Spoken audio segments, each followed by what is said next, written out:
pronounce my name. My name is Muskota Baji. I like to be called Musu. And it's a native name. It means woman. Right. Thank you for admitting. All right. Thank you. Yes, you can have the next person. I can go. I'm Yasmin Champan. I'm from Ghana. Graduated SID 16. I don't know what else you wanted us to say, but yeah. Thank you. Good afternoon, everyone. My name is Ninette Irabaruta and SID 2018. Thank you for being here.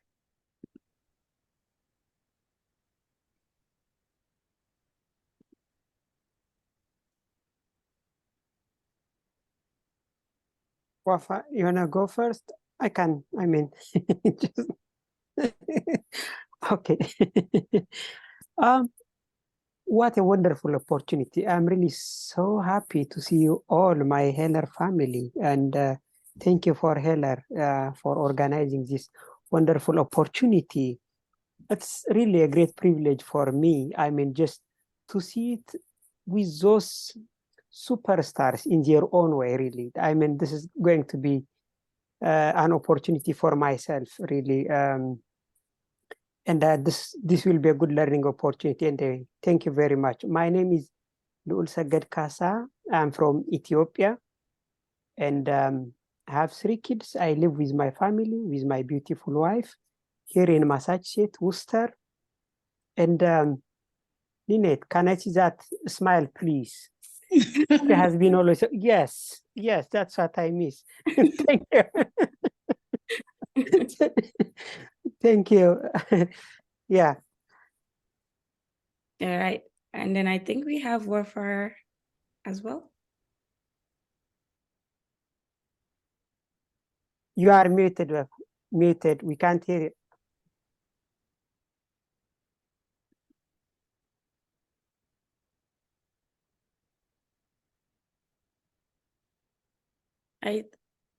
I think I am not hearing. I don't know if anyone.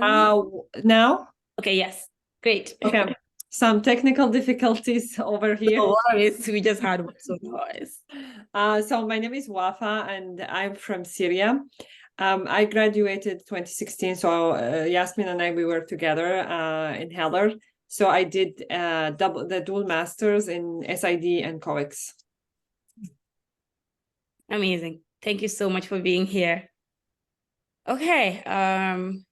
Is there anyone I'm missing? I think we've had all the panelists introduce themselves. All right. The first question we are interested in talking about is your academic background and basically what you studied at Heller, what it entailed, and if there's any other relevant information you would like to talk about, you could also do that. And we will kick off with Wafa and then just go around again. All right. So you hear me, right? Yes. Okay. So my background, so I did study my undergrad in Syrian education, but I never liked it. So when I came to the US, I did SID and COEX. So what's the second part of the question? So basically your time at Heller, your academic background, you can go beyond Heller if you want, but we just want to hear about your academic background and what your study focus has always been. Yeah, so basically when I joined Heller, I only was planning to do the SID. So I started with the SID the first year, and that's when the war in Syria started getting so bad. So I decided to add the second degree, which is the COEX, because my goal was to go and be the head of the UN. Used to be. That's back then. So I added the COEX and I was focusing more on conflict and focusing on refugees. So I was focusing more on refugees education, also like migration movement, why people move, and also like integration in their communities as well. So I focused on these two areas, and I also like added more like on the economic development, like how do you basically like provide something sustainable for people who have to move from their home. So yeah, that's what I was looking into. Interesting. Thank you so much. We'll go with Liz again. We'll go with you. Thank you. I joined Heller in 2016, and I studied SID the first year, and then that was not enough for me. And I added the second master's program in the global health policy and management, and I graduated in 2018. Mm-hmm. Of course, before that, I studied also in agricultural economics master's program back home in Ethiopia, and my bachelor's is in natural resource economics and management. Yeah. Interesting. Thanks. We will have Ninette go, please. Thank you. So my journey to Hella, it's an interesting one. I came to the US in January of 2012 from Burundi as an asylum seeker.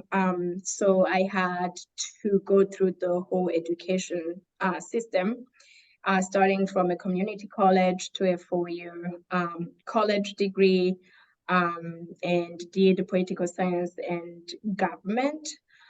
And then while I was doing my bachelor's degree, I had a chance to attend the UN and IMF meetings in DC. And really, that's when I learned about HELA. I knew that international development was something I was interested in, but I didn't know that I would end up at Brandeis. So in those meetings, I really met a good person who highly spoke about HELA school. And that's how I ended up at HELA. And I did SID as I shared earlier. 1 year accelerated. Yeah. Oh, wow. Yeah. Wonderful. I am just finishing my 1 year in 2 weeks. So almost there. All right. Thank you so much. We'll have Yasmin go, please. Yeah, so for my undergrad, I did my undergrad in the US as well, and I studied politics, French and international relations. Don't ask me how my French is right now.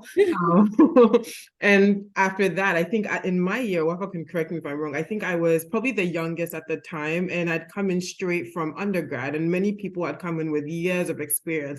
So in the beginning, I felt a little bit like a fish out of water, but it was great experience to learn from so many different people who'd had so much experience. So I did, like I said previously, I did the SID, and while we didn't really have concentrations, right, I sort of crafted my own concentration, and I really focused on like food security, agriculture, and women in development. So that's sort of how I if you looked at my CV, I sort of tried to create that that concentration for myself, and then that's how I pitched myself to employers and my my next job and all of that. Yeah. Amazing. Thank you so much. I wanted to quickly add that I am from the Gambia, and we are surrounded by Senegal, which is Francophone. So when I meet people, they're like, do you speak French? I'm like, 1 or 2 words, let's not talk about it. So from me, we're in the same boat. Exactly. All right, we can move on to you, Auntie Musu, please. Thank you, Mata, and thank you, colleagues. It's great to finally meet you. Professor Waddell. So just on context, Professor Waddell was my academic advisor when I was at Hela. I did the SID, and hearing folks introduce themselves, I graduated 2018, makes me feel so old. So I graduated in 2012. I did the SID, and it was a very exciting journey. I got sponsored by the World Bank. So 2 years of Hela, and I missed the cultural night, Mata. Yeah, having them coming up. African cultural night, the dresses, the food. Maybe all of us should attend this year. Yeah, that would be nice. So my background is in development studies. I did an undergraduate from University of the Gambia. The way I get to know Hela, So there is this lady called Mariam Khan, and she told me about the World Bank fellowship. So we were talking and prospect of graduate school, and we were looking at programs that, like anybody within the SID, thinking about either the regional organizations, the UN. So that's how I learned about HELA and the program. Mhm. And it was an interesting journey. And I did courses on, human rights. I focused mainly, like Yasmin, areas on children's rights and gender. So kind of carving your own, concentration. Mhm. So that was really what I was doing because I had prior work in the area. So it became really helpful because as you move from HELA, you are learning certain skills, and that skills now shape up the career path that you will end up with. So I did courses on human rights, courses relating to gender, food security, courses on monitoring and evaluation. I did courses on research, fundraising. These are critical. Like no matter what your concentration is, if you are a programmer, you are a manager or whatnot, you need these programs and this concentration. So basically that has been the journey, and that has been the areas that I have focused myself on. Yeah. Thank you. Thank you so much. I think you're actually directing us to our next question, which was going to be about what relevance HELA education has been for you right now in your careers throughout your career journey. I would like to start with Yasmin, if you don't mind, if you can talk a little bit about the relevance of the education you've had at HELA and how it's been applicable in the real world for you. Sure. So I think for me, HELA was, like I said, I joined as a, straight out of undergrad. And while I did have sort of internship experiences, I obviously hadn't had a full-time job. And so coming to HELA was, for me, there are two reasons I chose HELA: because of the international community and just having a lot of people who had come in with a lot of experience. And the second thing was the practicum. For me, it wasn't just because I was coming in with not as much experience as others. I really wanted to come to a school where I would be armed with the knowledge, but I would also be able to apply the knowledge I'd learned while still being in the comfort of sort of still being in school, right? Because that's really what the practicum gives you, in that you get the real world experience, but you have the safety, if I can put it, of being a student and still have this, being a student to fall back on, writing your capstone, all of that. So for me, I would say beyond sort of meeting people, learning from my classmates, learning from my professors, I think the practicum was the biggest advantage and biggest selling point for me from HELA. And I learned so much because I got to the classes I took in food security and agriculture and women and development. I actually interned with a Food Policy Research Institute in DC. And I really got to the research I was doing was on capacity building and capacity building within African government and how they were allocating their national budgets to agriculture research and development. And so for me, that was a combination of so much, right? Everything I'd learned in HELA in terms of importance of sort of food security and agriculture, having women in decision making, some of the constraints that women face in the agriculture sector, and then working in the research field, thinking about how are governments actually actively supporting smallholder farmers within their budgets, right? So I think that for me was really a highlight. And I think I'll stop there so that others will. All right, thank you so much. We can please have Wafar build on that. Share. Yeah, I think I think what really was really important for me at HELA, like studying more about the economic empowerment and thinking about like ways to create jobs and what are the challenges, etc. So I did a lot of research around that. So I did really deep dive into like what skills people have, how they can get access to online jobs, etc. So based on that, I started my own company. So that was my capstone research. And after that, I had my own startup for 5 years to look into ways to provide work for refugees and displaced people to work online, and thinking about all the challenges they face in terms of like not having the legal documents to work locally, plus many of them don't have bank accounts. So like thinking about the creative ways to empower people to work remotely in the digital economy. So that's the one thing like I really took from Heller, like as like just the social science and like understanding like all the whys when you have like a big problem, like trying to understand all the whys and trying to think about like your theory of change, like what are the things, the one thing you want to change that you think it's going to make a big impact. So for me, that was like the economic empowerment and giving people jobs, because for me, like my belief is like once you give people jobs, it empower them, gives them agency over their life. They can buy food, they can send their kids to education, they can buy medicine, whatever. So they feel empowered. And once people feel empowered, they are not interested in going to create a conflict or feel marginalized. So like this is like it has so many layers. So it's like a really big problem, but that's like the one thing I'm like, okay, just giving people jobs so people have dignity.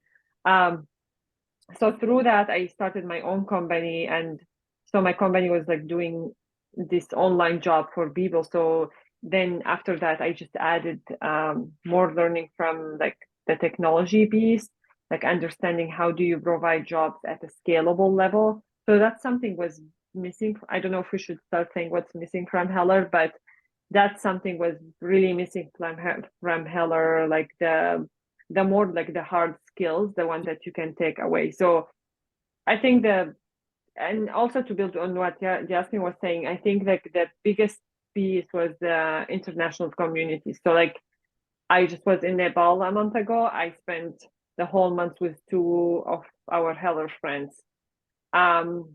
January, I was at a wedding in El Salvador for someone I met from Heller. So like, and it's like always you're meeting these Heller people. So it's like this community of people, like it's like really, even though in school you don't feel the strong connection with them, after school, like there's a deep connection. Like during school, everybody's really stressed out about like what's next, and everybody think that's like we're competing, but I'm just saying that, Rob, like we're not competing, like you're not competing with anybody from your cohort, because everybody has their own skill, they have their own interests, and like it's just it's like how do you help each other to get where you need to go? Because again, it's not a race.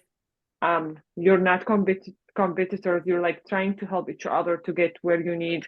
So I think that's another layer, like this international community, and see how much you are way connected that when what you think during Heller. So yeah, like one of like my closest friends I made from Heller. Nice. That is great. Yeah. Thank you so much, Wafa. We'll come to you, Nanette, please. Thank you so much, and thanks to Yasmin and Wafa. I think I am in the same.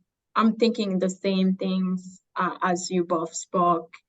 I would say my takeaway from going to Hella was really the connections that I made. I feel like when I go back to think, okay, what did I study in this class or that class? I keep coming back to the people I met in that class and how they made me feel. And also the relationships that came from that. And I think also that ties to really, beyond Hella. Those connections that I made during Hella, and also for those who were there before us, because we get to connect with, other Hella alumni. I think they have given me a chance to look beyond really the books and what was just in the classrooms, and that it's a family, to Wafa's comment, that it's a family that be with you forever. I consider some of my Hella family as my own family now. You know, they become your friends. They become the people you rely on, you know, when you're looking for jobs, or, you know, when you, as you all know, with COVID, you know, when we were all in lockdowns, you called your Hella friends. I did, you know, just to have conversations that I could not have had if we were not in lockdown, because, you know, on the day to day, we are all running, trying, you know, to live our lives and survive. But those connections are really, when I saw the question about the education and experience, those are my highlights from going to Hella. Yeah. Beautiful. I am thinking about it, and I'm actually telling myself you need to do a little bit of a better job, because, you know, you can be just absorbed in the grades and all of that. Definitely, I do know of times where I had utilized more than my academic community to be able to stay sane in the US, you know, and so thank you everyone for sharing that. I would like to move on to Louis again, please, and then we will go to Auntie Musu, and then we will come to the question and answer session, so students can have to just talk to you. Thank you. I mean, let me start with my current role. I'm managing research projects, research and development projects. I have about 11 projects managing all over the world, and 3 of them, I mean, global, one in COVID, BHA, Humanitarian Assistance Organization within the USAID, and evaluating their humanitarian assistance funds for developing countries. The other is community-based disaster risk management in East Asia and the Pacific region. The other is on inclusive education in multiple countries. I have also some projects in country-specific in Ethiopia and some other countries as well. And yes, we are from Hela, no doubt. We are the best. We have highly achieved professors. And all those, I mean, courses that we took, I mean, from sustainable international development, as well as from global health perspective, including, I mean, the really, I mean, the knowledge base in terms of like international development, gender, things like that. And of course, some methodological and technical aspects, including monitoring and evaluation and research methods and data analytics, things like that. So that's absolutely, I mean, wonderful. That's what makes us, I mean, who we are now, definitely.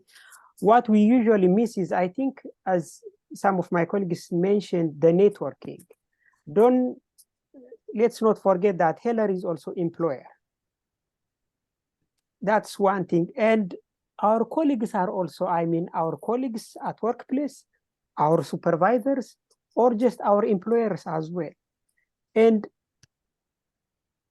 I started my first job, I mean, even before my graduation at Heller. I have been assisting, I mean, some graduation classes. I was also involving in some of the research works that Professor Bader has been actually doing, some health-related work. One is in Gambia, health-related. The other, returns on investment analysis in Ethiopia.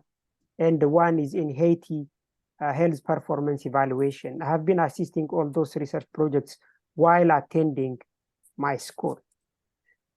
Let's invest on that aspect as well. Our professors are also potential employers. Our friends are also, I mean, just potential employers or just colleagues for tomorrow. So we have to use that, I mean, into consideration. And in my current role, I mean,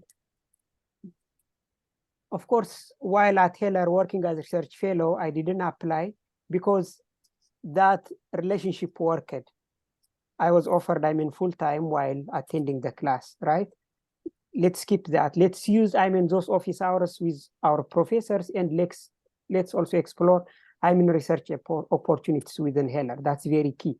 And then transitioning from, I mean, Heller to International Food Policy Research Institute, where, I mean, Jasmine spent about a year, right? I spent, about a year. And before that, I also worked for about 3 years with IFPRI. While working with IFPRI, a friend from Heller approached me if I'm interested to join her team, which is my current position. Laser Pulse, which is a $70 million project hosted at Purdue University. I didn't apply. A colleague approached me. And that's how I get, and our relationship with, Pallavi Gupta, if you know, she is the program director. And we just attended one common course, the PhD program course anyway. Just that's how, you don't know in what ways your life might be influenced. So let's not undermine all those Friday afternoon chats, right? Over the weekend, after school. Let's not undermine that. Tomorrow, WAFA's workaround project will be your potential employer, right? Tomorrow, United Way at May will be your potential employer. That's not only the academic staff. So here you will have your colleagues, your potential employers. Yasmin at World Bank, right? So let's think that way. We are the family. In addition to the academic staff, let us equally importantly invest in our networks and the potentials around us. Sometimes the employer is not somewhere far away from just your next chair in your class. So I just want to flag that. And yeah, thank you. Yeah. Thank you so much. I think we have some questions in the chat, so we have about 2 minutes to come to that. But before I give you the chance to address that, Auntie Musu, if you would like to add on to your Heller education and how it's been relevant to you in your career in 2 minutes, that would be beautiful. Thanks, Mata. Just to add to the last speaker, he is very right. Let us not underestimate the power of networking and partnership building. At Heller, we have huge resources all over the world that we can harness. And all of us here, if I may, I would say we have taken up responsibilities and some assignments that are as a result of networking. So let us use that resource that we have, and Heller provided us that opportunity. So I just wanted to flag that as well. But 2 takeaways from Heller. I come from an advocacy background. So community participatory planning and evaluation. This is a key skill that I learned from Helen. And whether you have someone to employ you or not, you should be able to have the skills and be empowered enough to work for yourself. So think about M&E as a skill that you are learning with or without someone employing you. Think about fundraising as a tool where with or without an employee, you can employ yourself.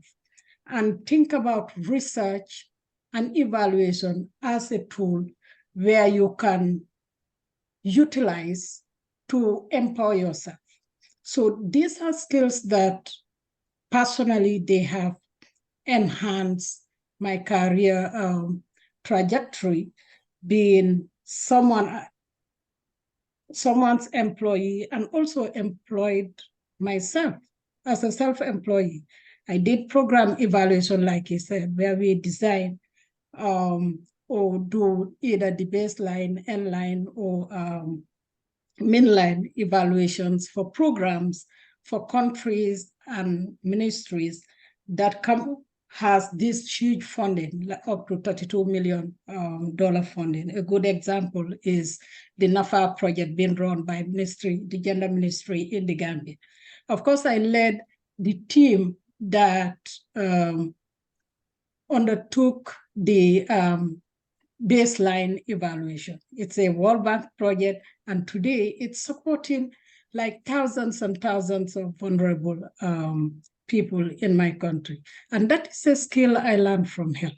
That is a skill that is so valuable. So even today I become jobless, someone just fired me, I should be able to go to e-consult within the World Bank and be able to apply for a consultancy, maybe in Asia, in Ghana, in, Yasmin, by the way, I miss the light soup in Ghana. Be able to use that skill and get myself employed. And in most cases, you earn more than when you are employed by someone, and you have your own time. And as a woman, you should be able to have those skills and be able to run your home as well, have a family, get your kids, and be able to yet stay relevant. So I wanted to add that. The other skill that I think is also relevant is about program development, program management, and program coordination.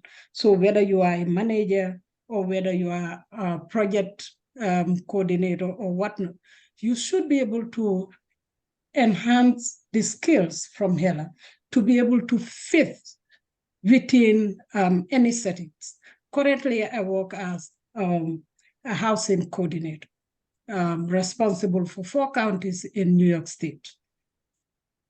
If you look at what I learned and coming into housing, dealing with legal issues, working with all these lawyers, is because of the skills in terms of program coordination, providing quality assurance, be able to evaluate, look at a program, evaluate, and be able to help develop certain policies that help the vulnerable population. And for me, that's my overall outcome. Be able to help vulnerable population in a way that gives me gratification.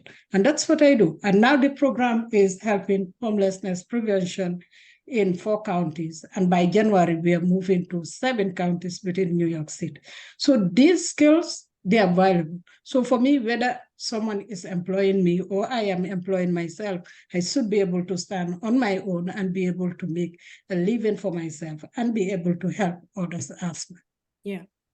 Thank you. Thank you so much. So we will move on to the question session. And we have one from Harsha. And the question is, what's the pathway to land a job in the World Bank? What are the specific skills that recruiters are looking for currently in the international development space? If you have experience with this or can also talk on behalf of employers, please do so. Okay. Maybe I'm the last speaker. Let me jump in. I do consultancy occasionally with the World Bank, and I may not be in a position to speak on behalf of World Bank. But how I got into those roles would be what I can share. And like I said, networking, partnership building, and the ability to be able to look at a program, design it, or if the program is designed, provide that quality assurance and be able to critique it in the simplest form and be able to present it to someone or a group of people or government, it doesn't matter, and let them make sense out of it. Mm-hmm. It's what I would be looking for as a consultant. And I've worked with diverse population where consultants that I align myself with, and we are able to accomplish that. One of the programs that World Bank gave me is the Women Economic Empowerment that resulted in the design of a particular project in the Gambia. I got through it because I went to represent my organization, which is a nonprofit in Gambia called Actionate International, to present about our social protection program and how we design, how we evaluate those programs so that there would be learnings across the ECOWAS region. Mm-hmm. And it was scary as it was because it's a regional platform. I did my best to do the presentation and represent my director. And then I saw someone leave a contract on my laptop. First thing was, would I reach out to this person? I did, of course. And the person was interested in how we design our social protection program and wanted us to, me to lead a team to design such on behalf of a particular ministry in the Gambia. So that networking and the daring to venture into scary and, areas that we think we do not have the capacity, I think employers are looking for that. I would also say, in terms of within whatever you are doing, you should try to document and share. At HELA, when I was doing my master's paper, I had the idea that maybe I should publish it. Maybe I should give it my best beyond the grade that, would make me have my master's paper. And I started cataloging different courses, linking them. And that was helpful. I was able to publish that with the help of Professor Waddell and other professors in the Journal of Public Policy in Africa. So they're looking for someone with communication skills, someone who is daring, someone who should be able to fit within a cultural setting without thinking, yes, I am from Gambia, I have an accent, I shouldn't be within this setting where people are saying, oh, we can't hear you, we can't understand you. Be daring. And for me, that's what I'm doing. If I'm walking, oh, I can't hear you, we are not understanding, I will do my best to explain, but I am from Gambia. If I speak, Gambians are hearing me. And that was my main achievement. My main thing is to go back and work for Gambia. And I don't think there would be anyone who would say we can't understand you. So the ability to adapt within a multicultural setting is a skill that I would say we all need. And employees are also looking, especially in this fragile world in which we live. Yeah. Thank you. I think you spoke about both skills and character, which I think all count. So I have to apologize that for the next speakers, you'll have to keep it between 2 to 3 minutes. And we are still talking about what our World Bank employees are looking for. Anybody else? So I can come in quickly. So I've worked at the World Bank for almost 7 years now. So I don't think I actually introduced that part. So I currently work as an operations officer at the World Bank, and I'm right now I work with the gender group within the bank. And I'll just to keep it really short, I'll just have had 3 different roles with the bank in 7 years because I like to try different things. I started out in agriculture when I first joined, did that for 1.5 years. And then moved to the corporate strategy and finance unit of the part of the World Bank that deals with the poorest 75 countries in the world. So it's called the International Development Association, IDA. It's still a part of the World Bank, but the bank is split into 2, working with low-income countries, which is IDA, and working with lower middle to upper middle income countries, which is the IBRD. So I did the corporate strategy and finance stuff, which was very interesting because I've always, like I said, I joined Heller when I was, I'd just come out of undergrad. And for me, the world was my oyster. Yes, I wanted to do food security and agriculture, but I was also open to doing other things. So I worked with IDA for 2.5 years. And then I moved to another part of the bank that actually deals with overall World Bank strategy and back office operations, where we review projects, we ensure value for money, we ensure that policies, we're adhering to policies. And this part of the bank was called the Operations Policy and Country Services. So did that for another 2.5 years. And since September, I'm now with the gender group. And the work that I'm doing with the gender group is reviewing working with project teams across the World Bank to think about gender entry points for their interventions. So even if you're building, a railway station, or you're building infrastructure, or you're doing a submarine seabed operation, or you're doing, women's economic empowerment, whatever it is, what is the gender entry point? Are there gaps within your sector where we can close those gaps between men and women? So that's what I'm doing now. It's really fulfilling. It's great to be able to sort of, after circling back in the corporate world, to come back to something I studied is great. But to the specific question about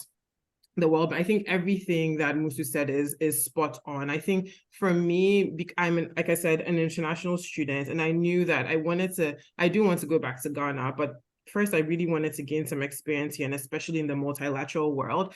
And you have to have a strategy when you start looking for a job.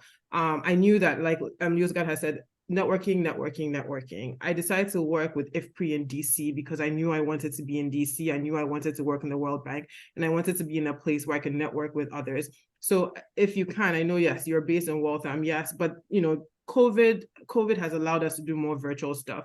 Attend brown bag lunches, get the names of the people that have spoken during these lunches, reach out to them. And I think for me, one thing that was really useful for me was when I was writing my capstone, I wasn't afraid to reach out to people and say, hey, my name is Yasmin Champion. I go to Brandeis. I'm working on my capstone. I would love to talk to you about XYZ that they were working on that might be useful to me. And in having that conversation about sort of ideas that I had for my capstone, I was then able to, the last part of the conversation, we would talk about roles, opportunities, anybody that they know that they can connect me to. And so that's how I stayed on top of mind for many people. But I used me being a student and me writing my capstone as an entry point, right? Because sometimes you reach out to someone and say, oh, I'm looking for a job. They're just going to say, I don't have a job, sorry, right? But if you have an entry point to say, I'm a student, I'm working on this, or I read that you published this, I would love to talk to you about that. Find an entry point to be able to connect with people. That way they don't just write you off and say, I can't help you, I'm sorry.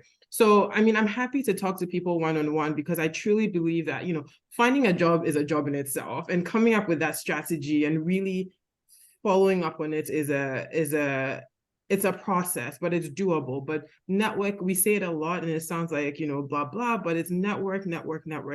I probably spoke to 60 people before I got my job. I cold called people on LinkedIn, and not cold emailed people on LinkedIn. I call myself a professional LinkedIn stalker. So, you have to do what you have to do, right? But happy to chat with people offline. I know I've already talked for too long, but yeah. Yeah, thank you. I must say I am learning a lot because that's the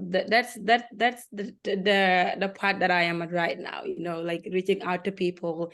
And then how usually as international students back at, like, I'm from West Africa, the Gambia, and sometimes it's different how you look for jobs there. And when you come here, like here, when I'm about to reach out to a person, I'm like, is that okay? Should I reach out to them and all of that?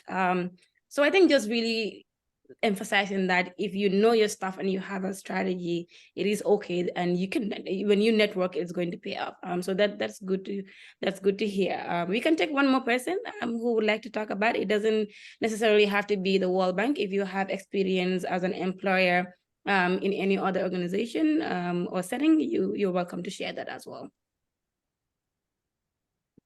I can jump in based on my experience as someone who provided oversight with a group of people, and during my time with ActionAid, and we have provided. I personally look for certain skills. Someone with passion about what I am doing. I believe that anything can be learned if you are willing and if you have the passion for it.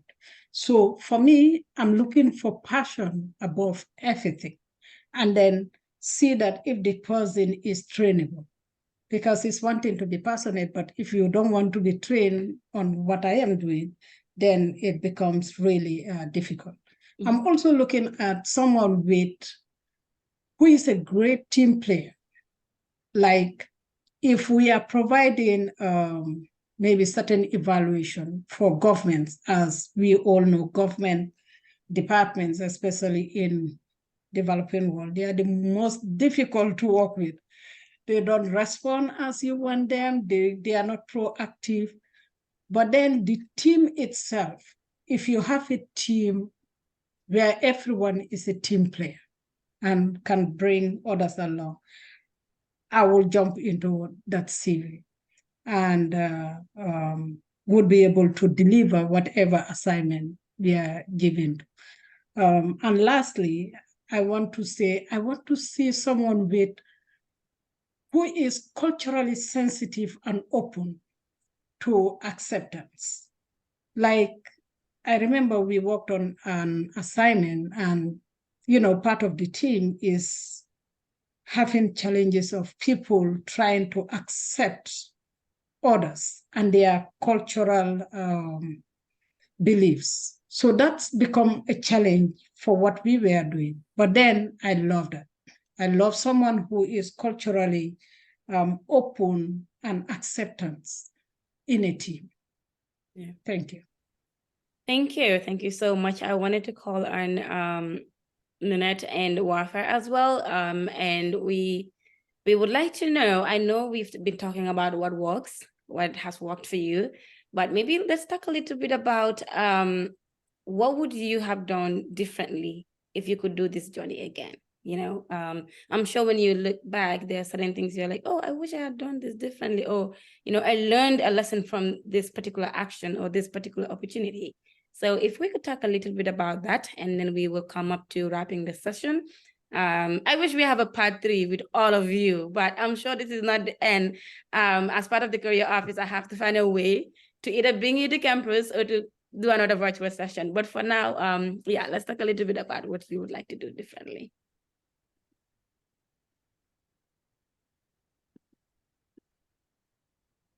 It's a good question. And you are, I mean, if you are asking me that question, I would say I am that type of person who doesn't really look back and wishes, you know, I'm from Burundi, been through so much in life where I'm like, you know, I live in the moment or look at the future really. But when I think about the journey at the Heller, again, you know, I look at my current role now, for example, and I love that you say you are, I'm blanking on your name. The speaker who just spoke a few minutes ago. And Yes, say it again. Musu. Musu. Yes. I loved how earlier you said, you know, you have an advocacy background, because I do too. And that is something I have, you know, I love to say that we are all born advocates. And one thing looking back at Heller that I am proud of, we did advocate for ourselves, right? In the time that I was at Heller, it wasn't an easy journey, especially for me, because I was here already in the US, it wasn't hard to navigate. But I saw people who have come to the US at Heller School from their countries who had a hard time navigating the systems. So are we called to those who are at Heller right now? That is really something sometimes when I think about what I will have done, maybe I will have done more of that, advocating for other students who are there, who didn't have what I had in the moment. But you know, maybe I looked away because I didn't want to get into other people's businesses. But now looking back, I'm like, I would have made maybe a difference if I have spoken up. So that is really something when I look back that I will say I wish I could have done. Because as we know, we talked about Heller being an international community, but we are all at different levels when we come at Heller, and our success look different. So if we can, you know, support each other in that way, try to, you know, to figure out or understand where we are all coming from, and you know, hold hands of those who really need that help. Give hugs, you know, tell them that you will be there if they need you, because we are all human and sometimes we need support. So that is really what I will answer to your question. Yeah, thank you so much. As an international student, I totally understand from the perspective of if somebody is doing that for me, and yeah, there are people that are doing that for me, and definitely my journey wouldn't have been the same if they weren't there. So thank you for sharing that. Yeah, anybody else? We have about 5 to 7 minutes before we end, but yes, anybody else? I think I just like tune in here just to give it like to make it really practical for people who's looking for a job right now. I think the first step and the most important step is to figure out what you want to do and what excites you and what's your niche in the market, like what differentiates you from other people. So if you're interested in education, if you're interested in elementary, higher education, I think like as specific as possible so you're clear on what skill set you have and what's your interest.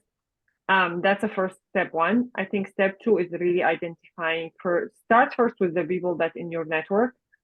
Check on your LinkedIn, who do you know have similar skills or works in an organization that you're interested in. That's step two.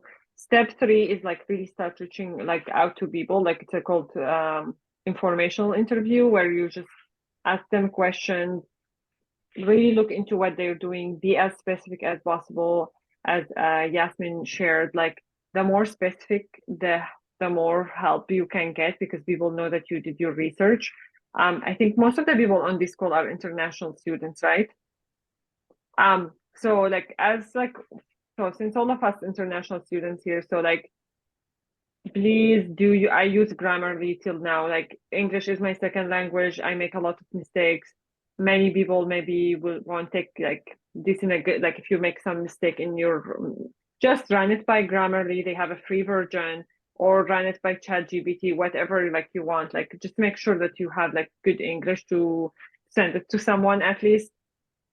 So that's like a really small thing. Send thank you after the meeting and share something you learn about them. Always leave the meeting with an ask if they know someone. As Yasmin here, I'm just reassuring what you said.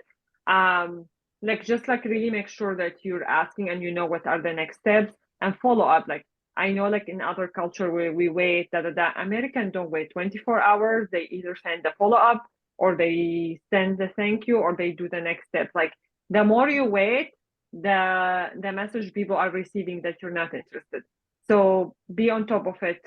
Make sure that you know what you're doing. If you want to have like an Excel sheet where you track what you've been doing, what are the next steps, when is the deadline, or any program management that you use, please do it.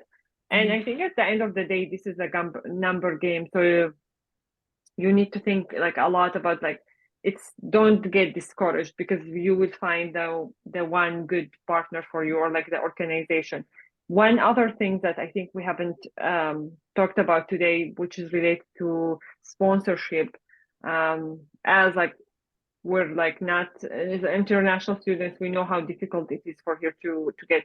So don't try to sell, like I mean, I know we're desperate to get the visa after we graduate, but I think the most important part, like if they find you worthwhile, they maybe will do the paper for you. So like I would not lead with that. Like after they really like you so much and they want to bring you on board, then you can bring these challenges. But again, like I won't make this, I'm not saying to hide it, but I just am saying like be strategic when you bring it on in your conversation with any employer.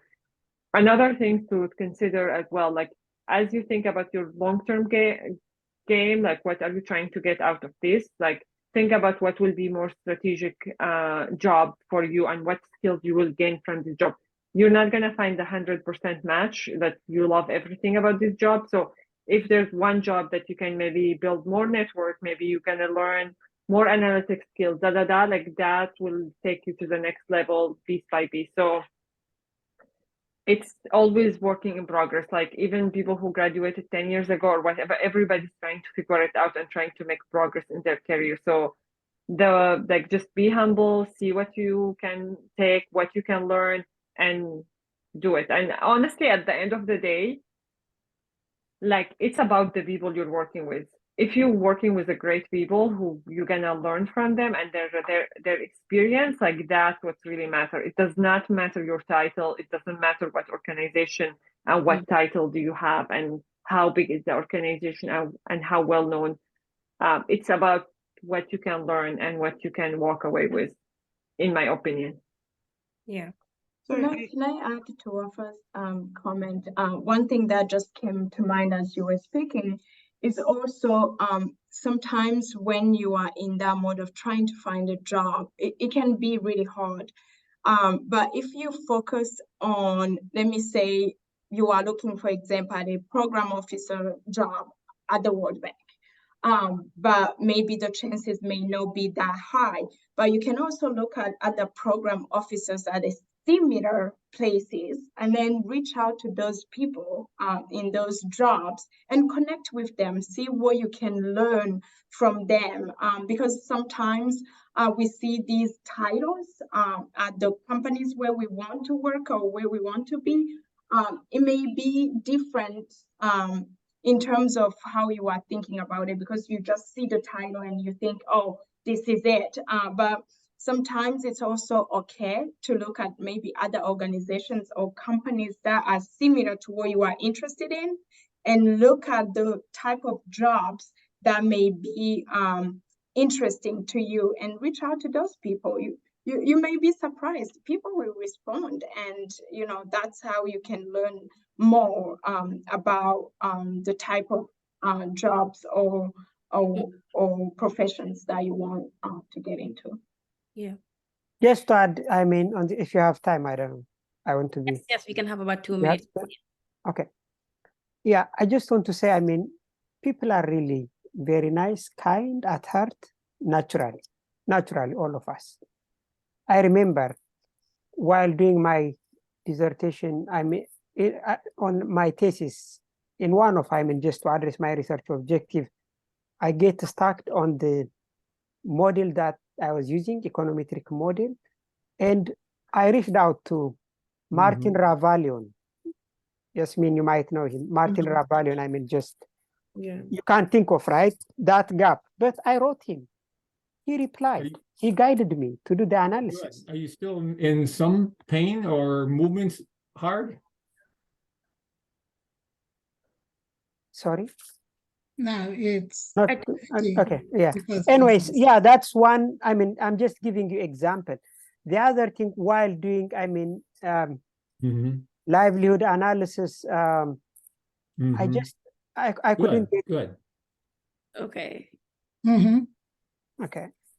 I was just on livelihood framework, and just I wrote, I mean, that book is not available online.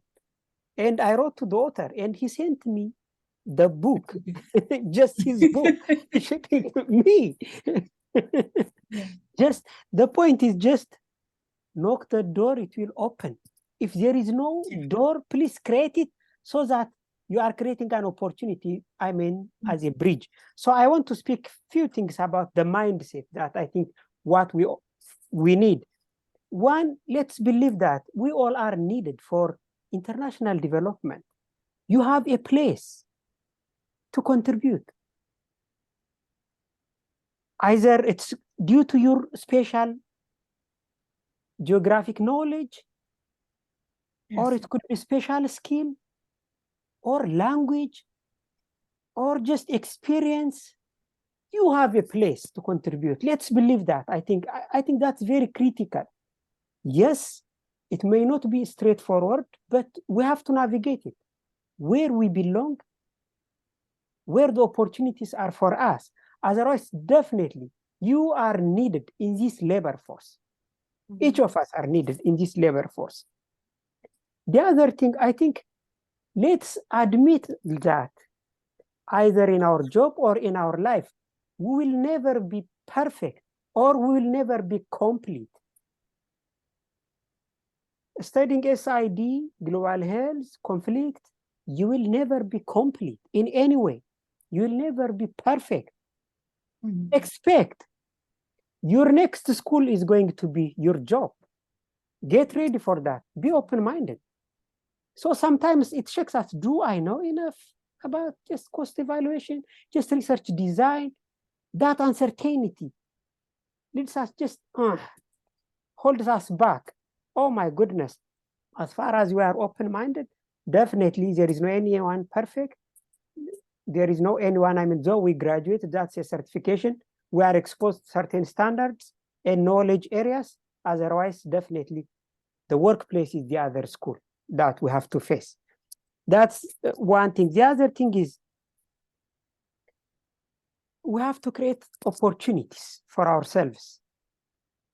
There is one saying in Ethiopian, or maybe literally it can be translated as, don't approach someone with empty hands, please.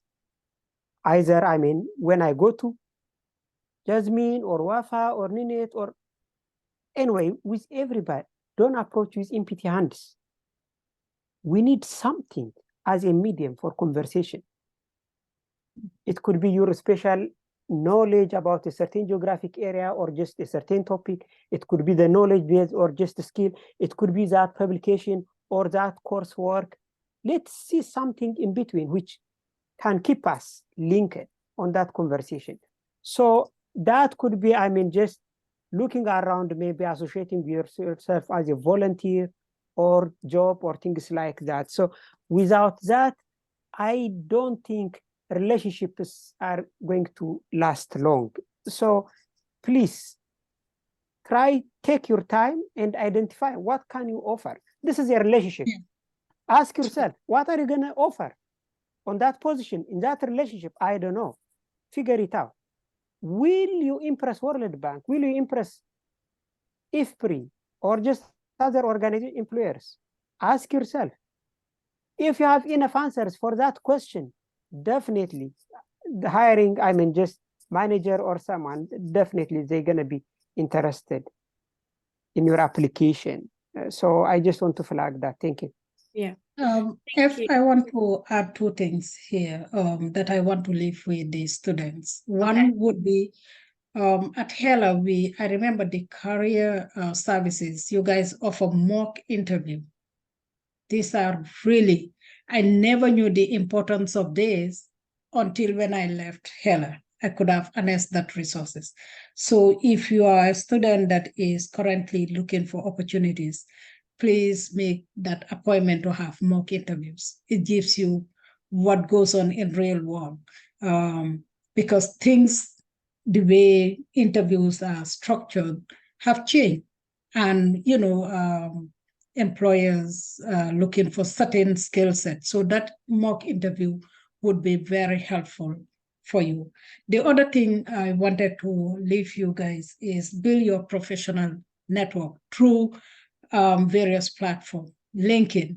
I know we use other social media, but professional networks are opportunities where you see people reaching out to you for certain opportunities. So build your profile. Ask people to provide recommendations for you in terms of your skill set, in terms of your background, and in terms of your educational background. So that would be helpful, that I don't even need to have your resume to be able to know you, but I can go to LinkedIn and read about you. And maybe if you reach out to someone who wrote maybe a review for you or a recommendation, even before talking to you. So that is really critical. You would want to do that as someone heading into the real world. Right.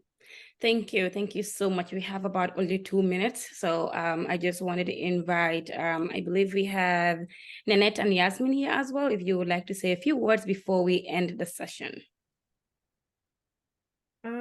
Well, so I see Ninette has to run off, but so I think everything that Wafa said completely and everyone has said, I really co-sign. But I also just want to leave a charge to HELA students. I think at least, when I was around and with people wait till too late to begin the process of looking, and not to toot my own horn or anything, nothing like that. But I think you start the program in September.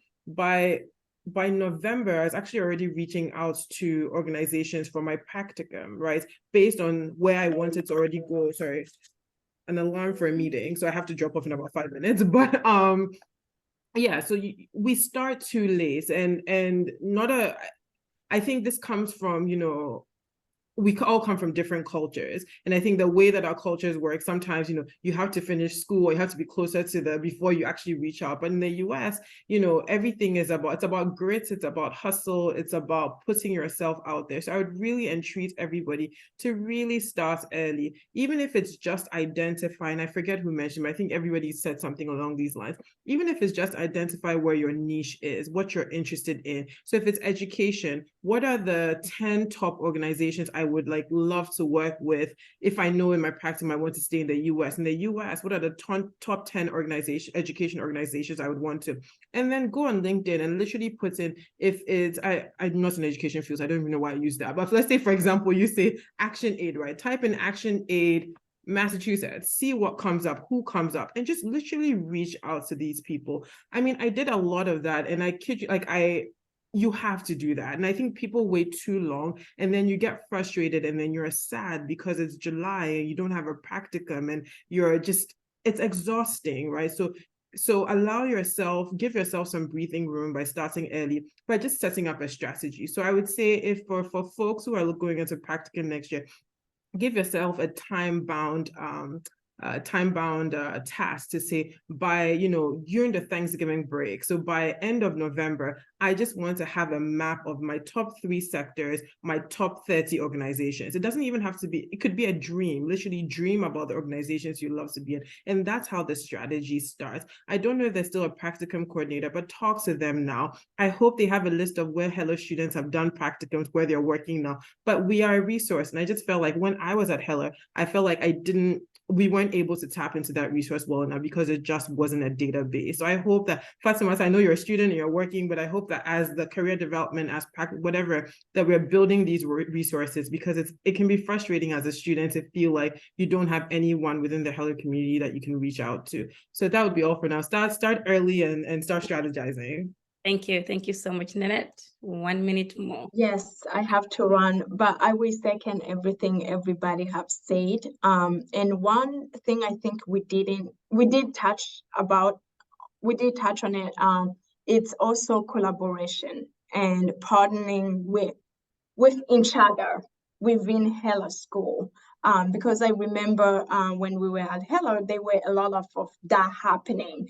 People coming together to create their own next company, their own next, organization. That's something also that, students can start, doing now. What are you interested in? Yes, it may be an organization that you want to join, but what do they have that you can bring, you can take, and then take what you are learning at Heller and create something that you can bring back to your life, either if you choose to go back or stay in the US. There are so many opportunities by going to schools like Heller that we end up having. So that's one thing I will really also like to emphasize here before I have to go. And thank you so much. I have to run. I'm just going to quickly wrap up. Thank you, everyone. As a student, I am proud of you all as Heller alumni, and you will definitely hear from me via LinkedIn, and I will send you a thank you note, of course, on behalf of the career office. But thank you. I think all the students that have been here, whether they're choosing practicum or not, has learned a lot, and we appreciate your time and efforts. Thank you. I will not take more of your time, and I'll get back to you all via email. Thank you so much. Perfect. Thank you, everyone. Thank you. Have a good one.